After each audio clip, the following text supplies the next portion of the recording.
Imagine volunteering to live on Mars for 378 days. Only you never actually leave planet Earth. You walk through a plain white office door inside of a warehouse in Houston. The door shuts behind you, and you're locked inside a stage designed to look like a Martian habitat. For more than a year, you and 3 other volunteers are completely isolated from the outside world inside this 1,700 square foot structure where everything is made from 3D printed imitation Martian rock. You eat freeze-dried space food for every meal. You wear virtual reality goggles and walk around a red sandbox to simulate spacewalks. You're under near constant surveillance from mission control. And to mimic the actual conditions of communication between Earth and Mars, any message you send to family or friends back home takes at least 22 minutes to arrive. To the people who applied, mainly NASA superfans who were required to have master's degrees in math or science, this experiment sounded like a dream come true. The chance to make a noble sacrifice for the future of humanity. Being invited to participate felt like winning a tour of Willy Wonka's chocolate factory, even though we know, through repeated research over many decades, the pernicious effects of prolonged, confined isolation on the human psyche. The study is in progress right now, and it's coming to an end this summer. What will NASA learn from this that we don't already know? And when the participants leave that stage set, how will they have changed? I'm Nathaniel Rich, and I'm a contributor to the New York Times Magazine based in New Orleans. I tend to be drawn to stories that have environmental themes with moral dimensions that lack clear solutions. This week's Sunday Read is a piece I wrote for the magazine about CHAPEA, this bizarre experiment being conducted by NASA's Mars Research Division. NASA claims it wants to determine the effects of prolonged isolation on astronauts chosen to serve on the first human mission to Mars, or on future Mars colonists. I came to this story through my own pet obsession with isolation experiments. I've been fascinated by a couple of studies from a few decades ago, including a series of tests where people were imprisoned in subterranean caves for long periods of time to see what would happen to them, to their sense of reality, their sleep schedules, and their brains. The stories of some of these experiments end in spectacular tragedy. I was curious to know whether anyone was still conducting major isolation tests today. As it turns out, NASA has been conducting isolation experiments for decades in preparation for the colonization of the moon and other planets, to see whether people living in outer space would go mad. As I started to look into this current study, it raised a lot of larger questions, not just about isolation, but about space exploration and about humanity's relationship with our own planet. There's a certain element of the U.S. space program that's very triumphalist and giddy, the excitement of discovering new worlds.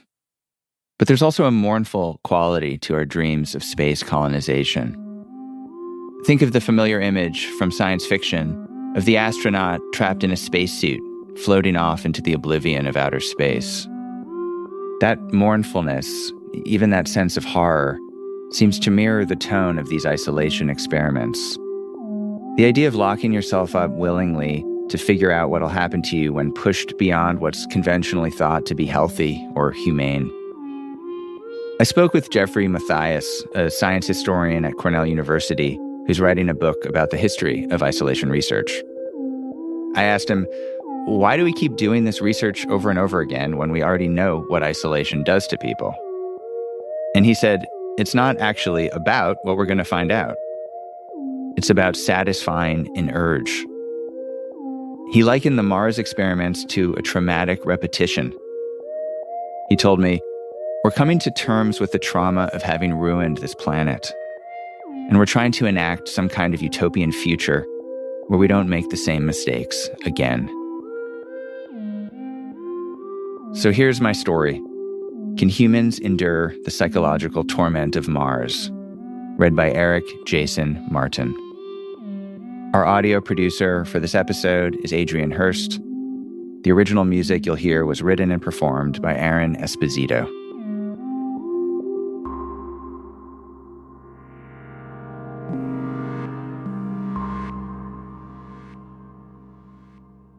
Alyssa Shannon was on her morning commute from Oakland to Sacramento, where she worked as an advanced practice nurse at the university hospital, when NASA called to tell her that she had been selected for a Mars mission.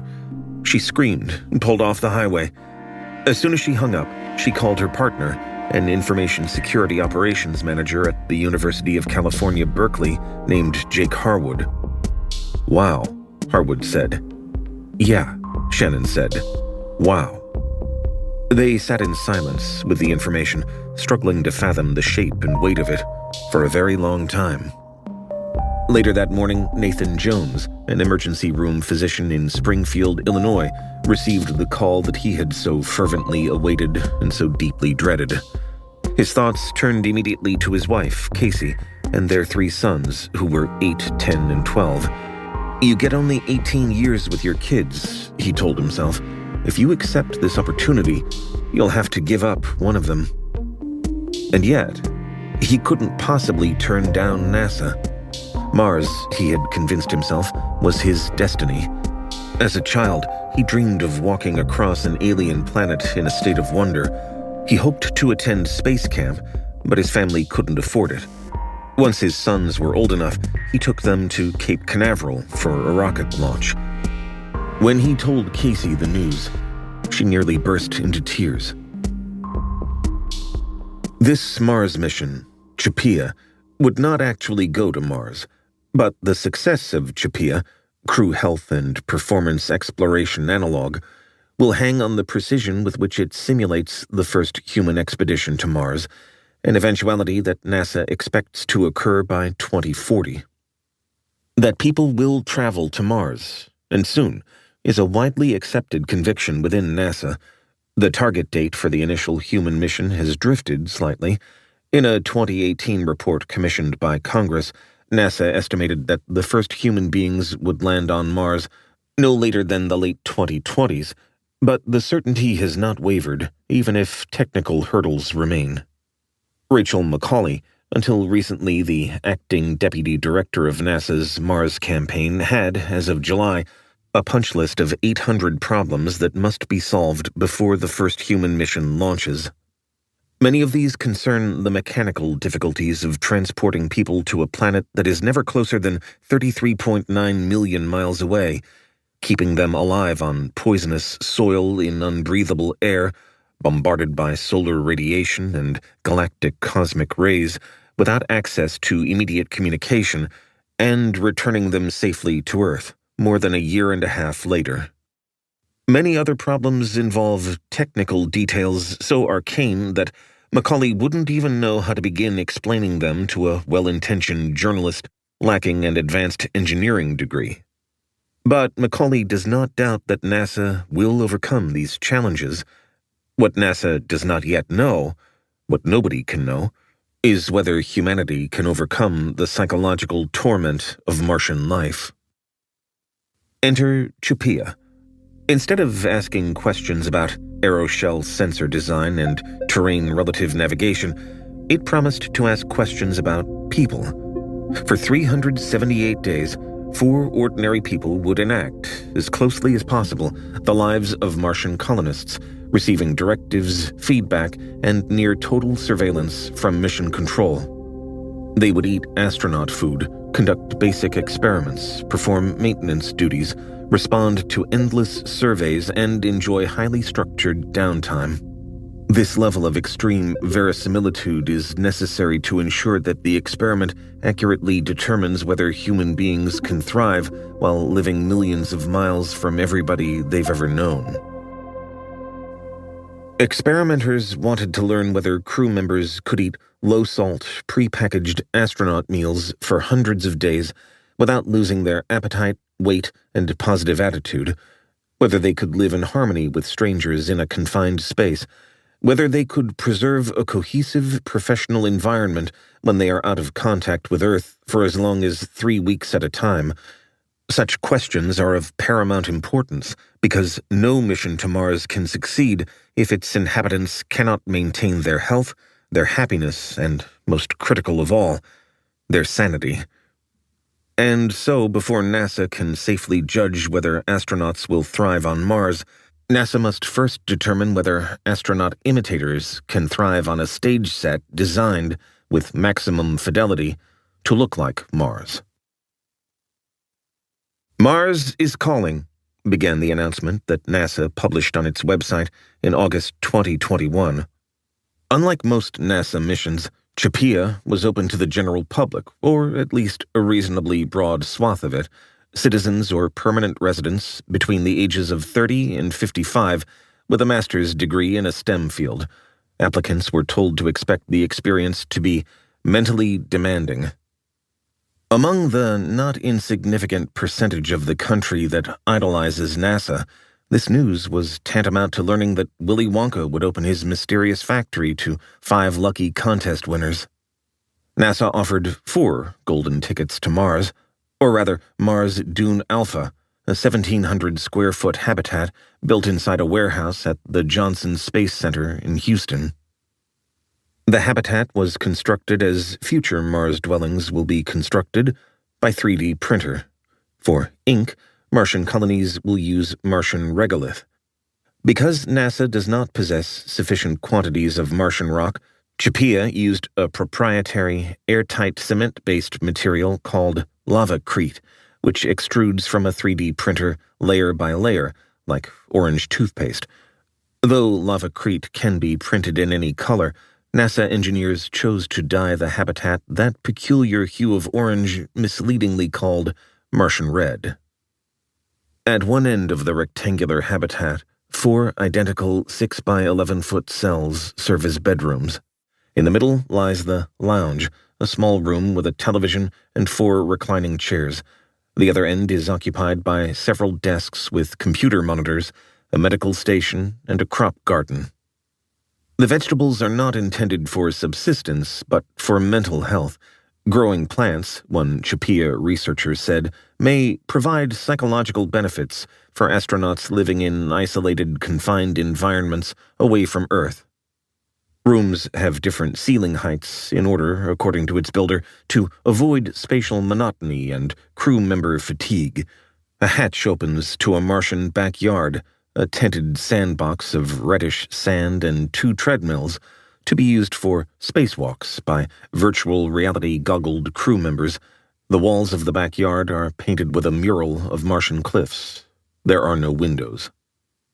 The duration of the experiment is the most glaring violation of verisimilitude.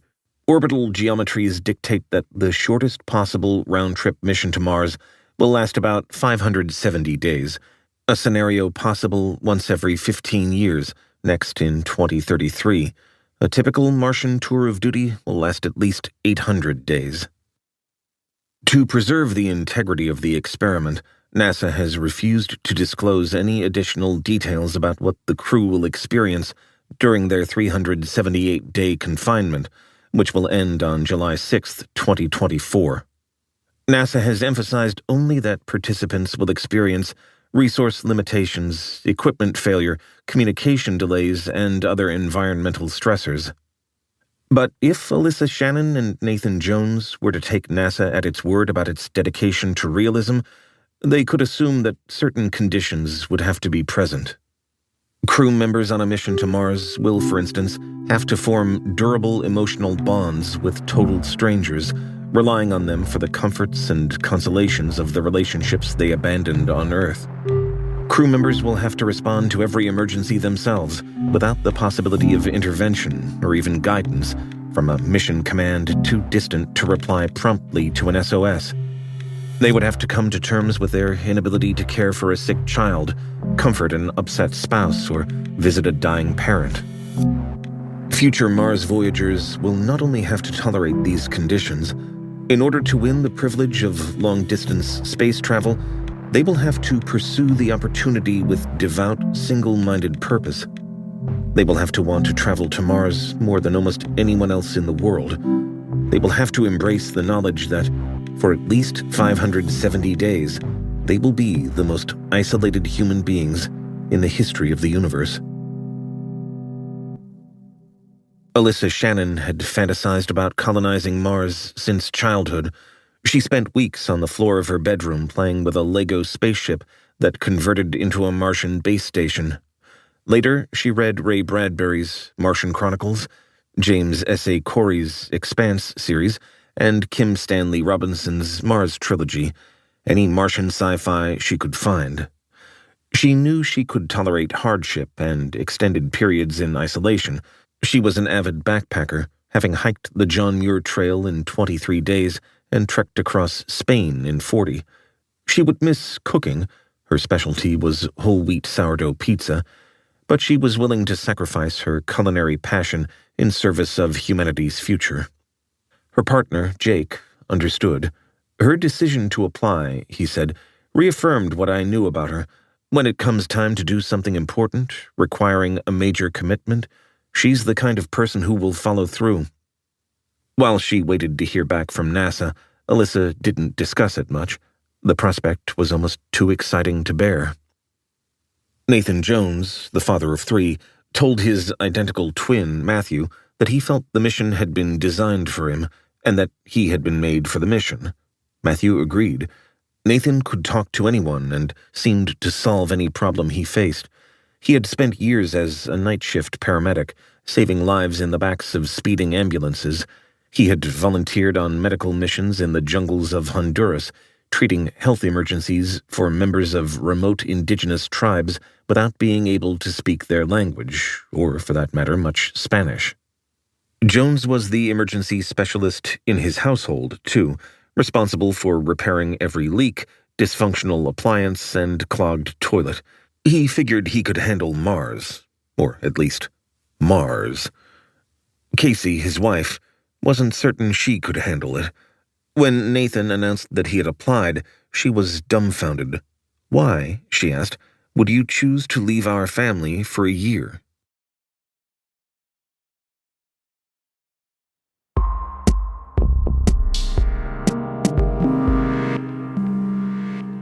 Another version of this question was posed by various professional observers of the American space program, the historians, ethicists, and NASA consultants, who spend much of their professional lives imagining the future of space exploration and planetary colonization. What, they wondered, did NASA hope to learn from Chapea that it did not know already? The psychic perils of separation from one's social world are well understood. "Don't we already know what isolation does to people?" asks J.S. Johnson Schwartz, a professor of philosophy at Wichita State University who studies the ethics of space exploration. "What uncertainty exists about what's going to happen when you lock people inside a room for a year? Just because the room is painted to look like Mars doesn't mean it's going to change the results." The findings to which Johnson Schwartz referred were from the last 80 years of isolation research, a field of study initiated during World War II, when the British Royal Air Force grew concerned about pilots' performance during solo reconnaissance flights. Officers noticed that the longer a pilot stayed in the air, the fewer German submarines he detected. The psychologist Norman Mackworth determined that the monotony of the mission was responsible. But inattention wasn't the worst of it. Monotony weakened the pilot's competence in even the most basic tasks. Mackworth's conclusions inspired a series of studies by the psychologist Donald O. Hebb at McGill University in Montreal, in which male students earned $20 a day to lie on a bed in a lighted, soundproofed gray cubicle. Hebb confirmed Mackworth's findings and added a disturbing new wrinkle. Monotony didn't only cause intellectual impairment, it led to change of attitude. At first, Hebb's students slept a lot and ruminated on their studies and their personal problems. Later, they fell into reminiscences, recreating movies they had watched or trips they had taken. Some counted to incredibly large numbers. Eventually, however, they lost the ability to focus. Several students reported blank periods, during which they did not have a single thought. Next came the hallucinations, a procession of marching squirrels hauling sacks over their shoulders, nude women frolicking in a woodland pool, giant eyeglasses marching down a street, an old man wearing a battle helmet in a bathtub rolling across a field on rubber wheels, dogs, endless dogs. One student complained of a phantom sucking my mind out through my eyes. The delusions made the students vulnerable to manipulation. When played recordings about ghosts, poltergeists, and ESP, they were far more likely to believe such phenomena were real, even long after the experiment ended. Hebb's findings inspired a boom of isolation studies. Subjects were confined within iron lungs, water tanks, and subterranean caves. The results were consistent. These experiments were extremely useful to many different people, says Jeffrey Mathias, a historian of science at Cornell University, who is writing a book about the history of isolation research. Besides attracting neuroscientists and psychologists, the research also drew the interest and funding of the U.S. intelligence community. The CIA incorporated findings into their practice of coercive counterintelligence interrogation, or what today might be called brainwashing or torture. The isolation studies were also closely monitored by the Air Force, which directed the nascent U.S. space program before the creation of NASA in 1958. Worried that spaceflight might drive astronauts insane, the Air Force conducted the first iteration of a CHAPEA-like experiment at the Air Force's School of Aeronautic Medicine in San Antonio in 1955. Prospective astronauts were enclosed for a week within a spaceship cockpit slightly larger than a coffin, perpetually illuminated by bright fluorescent lights. The airmen were assigned an overwhelming number of technical tasks and, in some cases, given huge doses of amphetamines. Their experience followed a familiar trajectory.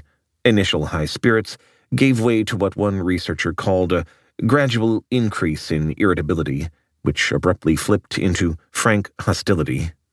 Many participants, including a few who hadn't taken speed, hallucinated. One pilot saw little people perched on the instrument panel. "I can't say if I thought they were alive or not," he said. "I really don't know." Another pilot abandoned the experiment after 3 hours and demanded psychiatric care. Similar studies followed, in blackened anechoic chambers and pill-shaped capsules dangling from high-altitude balloons, before the entire line of inquiry was put to rest by Project Mercury. During the successful solo missions that marked the formal start of the American space program in the early 1960s, astronauts did not suffer from any obvious psychological distress, placating Hebb's researchers. All future long-duration expeditions remained in Earth's orbit, allowing crew to communicate easily with family and friends. The International Space Station flies about as far from Earth as Manhattan is from Washington. Although government agencies, particularly those concerned about crew performance aboard nuclear submarines, continue to examine the effects of isolation, NASA did not. NASA had not solved the problem of isolation in outer space. It realized it did not need to solve it, at least not until half a century later, when a new challenge presented itself: a human mission to a planet so distant that a cry for help would have to travel through the solar system for 22 minutes before it was heard. It was the lag in communication that particularly worried the partners and families of the CHAPEA crew. All contact with the habitat would be delayed by the amount of time that it would take to beam information hundreds of millions of miles from Earth to Mars. Even the tersest exchange, "How's it going?" "Okay," would take 44 minutes. But 44 minutes was the best-case scenario, because any communication will have to flow through a single node. Every unit of information, not just messages, but surveillance footage, audio recordings, experimental and biostatic records, will have to wait its turn in a digital queue, with precedence given to the most urgent signals and the smallest packets of data. The upshot was that anything approaching a normal human conversation with an Earthling was unthinkable. The most modest digital postcard, a short, grainy video of a child blowing out a birthday candle, might take weeks to arrive, and during one 3-week period in the middle of the experiment, representing the farthest distance, more than 250 million miles, between the two planets, there would be no contact at all. Alyssa Shannon's partner, Jake, the cybersecurity expert, dedicated himself to gaming the digital traffic snarl. "I have to figure out how to make sure my stuff goes faster than everyone else," he said. "I know enough about tech to get the lowest bitrate possible. The lowest grade image quality will travel faster, black and white instead of color. I need to calculate the smallest transmittable unit that's still me, smiling." Nathan Jones emphasized to NASA's experimenters that he wanted to be kept as busy as possible. He didn't want too much idle time to worry about his wife and their sons, how, when they were having tough days, he wouldn't be able to give them dad hugs. He didn't want to dwell on the lost band performances, piano recitals, cross-country meets, and soccer games, or about how his oldest son might be 6 inches taller by the end of his Martian sojourn. Nor did he care to consider what his friends in central Illinois, who responded to the news of his mission with bafflement and concern, might think. "That's been the hardest part," he said. Their jaws hit the floor. They asked Casey, "Why would you let your husband do this? How are you going to be okay? This looks crazy to a lot of people. Maybe it is. It's not the kind of thing folks around here do." Casey alternated among feelings of anger, fear, grief, defeatism, pride, and resolve. There were times when she told Nathan that he shouldn't go or that she wouldn't let him go. "As a mother," she said, "I don't know that I could even consider leaving my children for a year." But ultimately she was won over by his enthusiasm. In the months before the crew was sealed within the habitat, the moment of ingress, NASA called it, Nathan threw himself into an extensive honey-do list. He worked in the backyard garden, planting tomatoes, cucumbers, blackberries, melons, and strawberries for his family to harvest in his absence. He taught them how to garden and weed and clip the hedges. After he left for his final month of training in Houston, Casey noticed that her sons would stand in the yard and survey the plot with their hands on their hips, in subconscious mimicry of their father. Nathan also renovated 2 bathrooms, reconstructed the family car's carburetor, replaced fixtures, and trimmed the lower branches of the pine trees. He gave Casey the passwords to their accounts and detailed directions on how to file their taxes. He taught her how to use the chainsaw. He paid a professional photographer to take a family portrait, and over spring break, splurged for a Disney cruise. He drafted birthday and holiday cards, gifts and letters for every month. "We're halfway there. 1 month to go." He hid additional Post-it notes under couch cushions and under mattresses, or in places that Casey might encounter in moments of stress, like the circuit breaker. "You can do it," he wrote on the note he hid inside his toolbox. "You got this." A final envelope he addressed to Casey, to open on their 15th wedding anniversary. Jones and Shannon respected NASA's discretion about the mission, but if they had wanted better to imagine the next year of their lives, they could have read up on a previous series of Mars simulations that shared some of Chapia's objectives. The Hawaii Space Exploration Analog and Simulation, High Seas experiment, was conducted with NASA funding between 2013 and 2017 in a domed habitat on the reddish slope of the Mauna Loa volcano, 3,000 feet below the observatory there, that keeps a continuous measurement of the concentration of carbon dioxide in our atmosphere. Civilians were selected to live inside the habitat for as long as 12 months at a time. High Seas studied the nutritional and psychosocial benefits of various meal plans, as well as the volunteers' behavior and mental acuity, and the coping strategies they developed to withstand confined isolation. Once Upon a Time I Lived on Mars, a memoir in essays by Kate Green, one of High Seas' original crew members, includes chapters titled On Boredom, On Isolation, and Dreams of Mars, Dreams of Earth. Green describes how the crushing monotony of the mission changed her. "Somewhere along the way," she writes, mental fatigue had become my baseline state. The crew had difficulty sleeping, were disturbed by the constant monitoring and recording, and found that the scheduled leisure time felt a little forced. Minor irritations began to madden Green, the sound of sandals on the stairs, the way a crew member grazed her shin when crossing her leg under the table.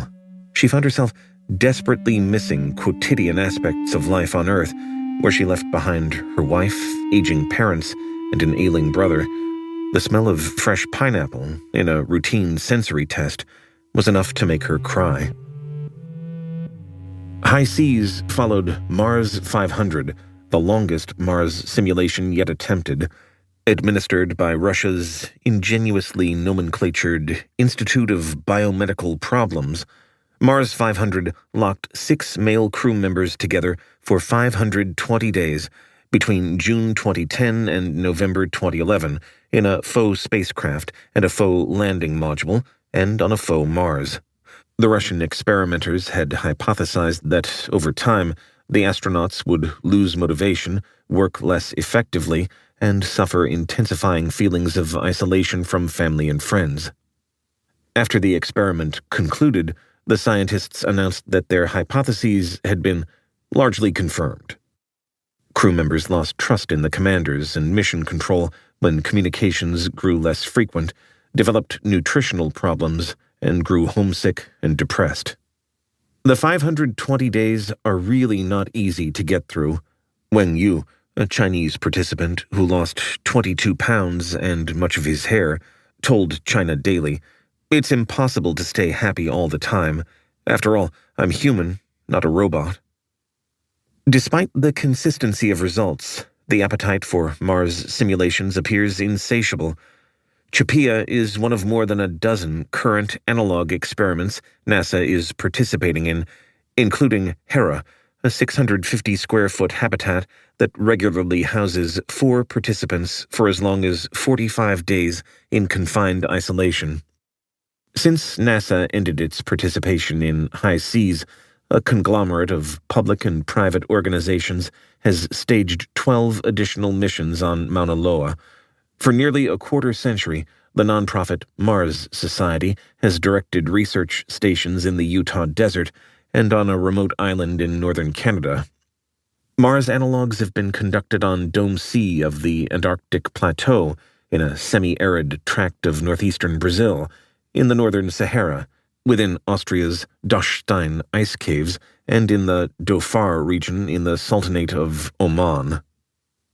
"We've seen similar things happen many times," acknowledges Kelly C. Smith, a philosopher at Clemson University who specializes in the ethics of space exploration and advises NASA, which has no ethicists on staff.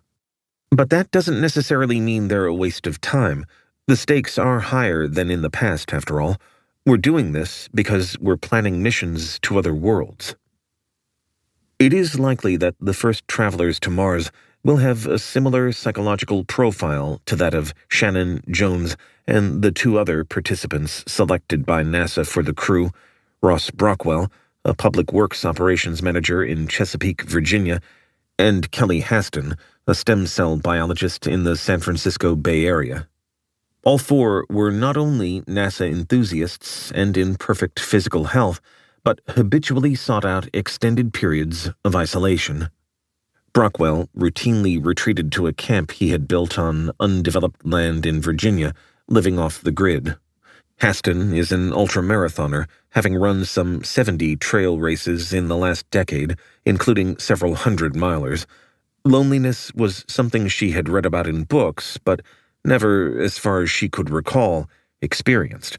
A passion for isolation might have been as important to NASA's screening process as educational attainment and blood glucose levels.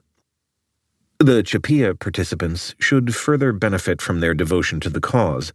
Louise Hockley, an expert on social isolation at the University of Chicago, emphasizes that psychological responses are heavily influenced by whether people choose isolation or have it thrust upon them.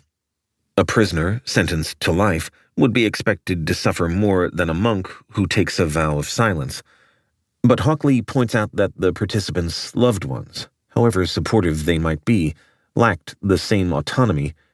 Even if the crew member is fine, what happens to the family left behind? Hockley wondered if NASA will study the psychological effects of the mission on the families. It will not. Nor did Chapia's architects seem to have a strong grasp of the history of isolation research. In interviews, they discounted the predictive value of previous experiments, including high seas. "I don't believe they were doing the performance metrics that we're doing," says Grace Douglas, Chapia's principal investigator, who admitted she wasn't fully familiar with the previous 4-year experiment. "Our metrics are going to be at a higher level of detail and more extensive. The resource plan is more accurate." Rachel McCauley was the NASA official responsible for funding Chapia. When asked what she hoped to learn about human psychology, she dismissed the premise of the question. "The big reason why I funded it," she said, "is because I need an even more refined answer to the question, how much food does it really take for a Mars mission?" What about the mission's psychological aspect? The monotony? The loneliness? "I'm a hardware person first," McCauley said. She is, to be precise, a solid propulsion systems engineer. She has the distinction of being the member of our species who has been most responsible for determining the best method to catapult humanity to Mars. In order to do so, she had to know how much weight a spaceship will carry. McCauley could estimate, down to the milligram, the mass of every nut and bolt, every anti-vortex baffle and cargo bay door. But how many corn tortillas and yogurt packets will 4 astronauts, under psychological duress, consume in 378 days? That question, or some version of it, was what McCauley needed answered. She also needed to know how much clothing they'll need. Clothes are heavy.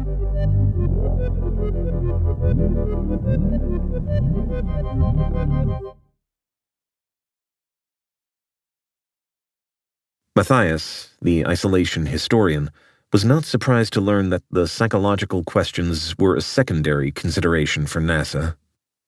But his skepticism about Chapia went further.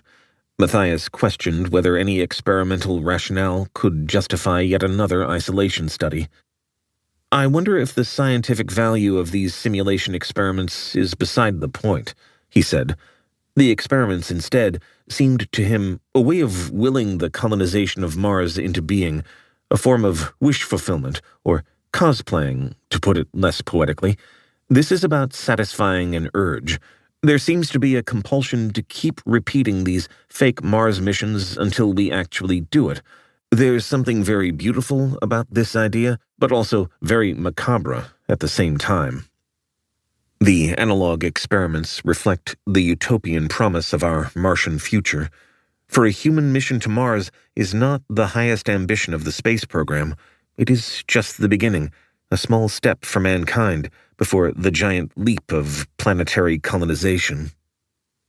5 months before Chapia's call for applications, Dennis Bushnell, then chief scientist at NASA Langley Research Center and a nearly 60-year veteran of NASA, published Futures of Deep Space Exploration, Commercialization, and Colonization, The Frontiers of the Responsibly Imaginable.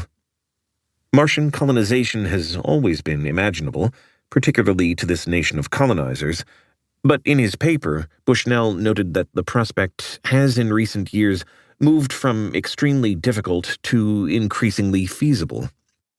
Colonization has also become increasingly desirable because of possibly existential societal issues, including climate change, the crashing ecosystem, machines taking the jobs, etc. The etc. perhaps reflective of the obviousness of planetary decline. A more surprising aspect of the paper is Bushnell's prediction for how the physical hostility of Mars will be overcome. Colonists will morph into an altered species. He cites projections that suggest that travelers that colonize Mars will, over time, due to the reduced G and radiation exposure, evolve into Martians. The ultimate promise of NASA's Mars mission is the chance to begin again, if not exactly as human beings, then as Martians. There is a beautiful and macabre poetry to this rationalization. Utopia, after all, derives from the Greek ou, not, and topos, place. If we manage to inhabit the not place of Mars, enjoying a carefree life of not problems, not regret, and not environmental ruin, it makes sense that we should be not people. We should be Martians. Let people, with all their baggage and fragility and foolishness, stay home. Matthias likened the incessant Mars analog experiments to a traumatic repetition, a compulsion to restage a trauma in an irrational, futile attempt to undo a profound damage. The urge to try to recreate a perfect world is always going to be about rehearsing what we got wrong here, he said. We're not chasing Mars. We're mourning Earth. In late May, a month before sealing themselves within the habitat, the 4 crew members and 2 alternates reported to Houston for a final month of training and evaluation. 3 weeks before the ingress, NASA hosted a family weekend for the crew's loved ones. The visitors were given a tour of the Johnson Space Center. They met a real astronaut, saw replicas of spaceships, walked around in the red sandbox that crew members would use for their spacewalks, and asked questions directly of Chapia's lead researcher, Grace Douglas. The 3 Jones boys were proud to learn how their father was helping to shape the future of humanity. But the most valuable part of the weekend, the families agreed, was the chance to meet one another. During a barbecue by the hotel pool, they shared their anxieties about the coming year. They exchanged techniques for managing stress and pledged to keep in close contact through a private Facebook page. On Jake Harwood's final evening in Houston, Alyssa Shannon prepared a shrimp salad in the hotel kitchenette. It was bittersweet, the last meal she would fix in more than a year. Before leaving Oakland, she had frozen about a dozen feasts for Jake and their friends to enjoy during her absence. She would miss cooking. There would be no pizza on Mars. The couple gazed out the window at a full moon. There would be 13 more, Jake told her, before she returned from Mars. He would be counting down the full moons until they saw each other again. They awoke at dawn and watched the sunrise. Alyssa drove him to the airport.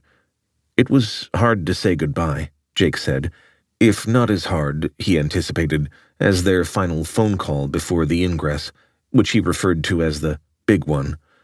But Alyssa's final phone call from Houston came 5 days earlier than he expected.